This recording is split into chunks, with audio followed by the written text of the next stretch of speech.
INFJs are feelers and planners. You like to create relationships with all things, and this includes health and fitness. You are going to be interested in anything that is related to people, self-development, and most importantly, you need harmony in your life. This really becomes a dilemma for you as you struggle to have a poor relationship at times with your health, your fitness, and even your diet. It makes you frustrated with yourself, as this is a lack of harmony and it even irritates your need to be perfectionistic.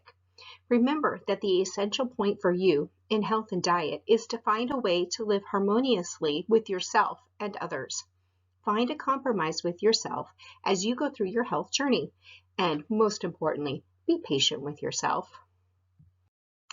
INFJs want to be healthy and active, but they also value relationships and unity.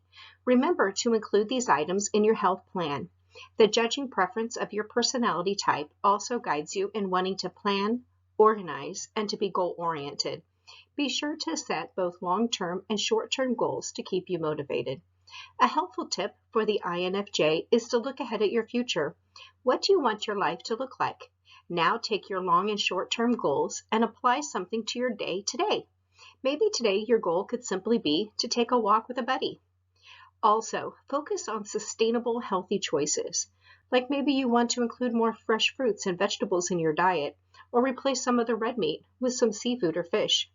Lastly, be sure to get in touch with your own needs and values. This will help you to put your best efforts towards your health because you need to understand how and what you can do today that's going to fulfill your vision of the future. Remember that all of your goals need to be built upon a foundation of what you value most. Try a holistic approach.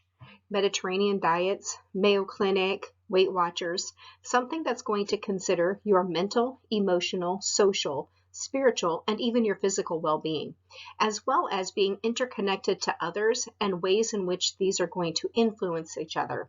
Look for patterns. Get in touch with your own needs and values, as we mentioned before, because this is going to help you really to get more of a natural, heartfelt effort toward your health.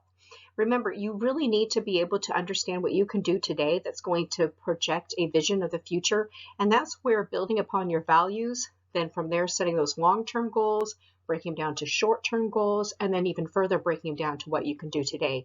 That's going to help you to meet that future. Since you also like planning, be sure to journal and record not just your eating patterns, but your thoughts and your feelings too. You really enjoy investigating and see the pattern and the connection between what you're doing physically and your emotions, thoughts, and feelings that are provoking this. Investigate and delve into why you might do something. For instance, why didn't you exercise? Why did you eat this? Some things like that are really going to be helpful for you as a feeler.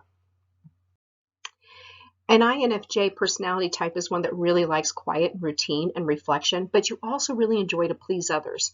So you're going to be both insightful and conscientious. Now, you're going to want to really create some meaning and connections to everything you do. So you're going to want to balance this.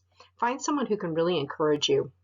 As an introvert, you tend to want to be alone and you enjoy that quiet reflection and routine, but you also need a buddy because you're a feeler. So make some plans with someone who can help you out. And not just with your schedule and your training routine, but with your eating and looking at what is going on with your emotional health and that holistic approach. Remember, something like circuit training is really good for you because it's fast, it's flexible, and it can even be fun. It's something that you can even do at home. You can also try strength training, yoga, or even dance like Zumba. So here are some quick do's and don'ts for the INFJ. So do this. Make sure you get involved in a weight loss community. Make sure that you have that wonderful support where you can share your thoughts and your feelings and get feedback from others. Try a holistic approach. The Mayo Clinic has a beautiful holistic approach, as does Weight Watchers and some others. Jump into those things. You may even want to look into something like Noom. Create a buddy system. It's really hard as an introvert to be able to share your feelings with everyone, but find someone that you really trust and love, that you know that you can share everything with them and it's going to be fine. Look into journaling.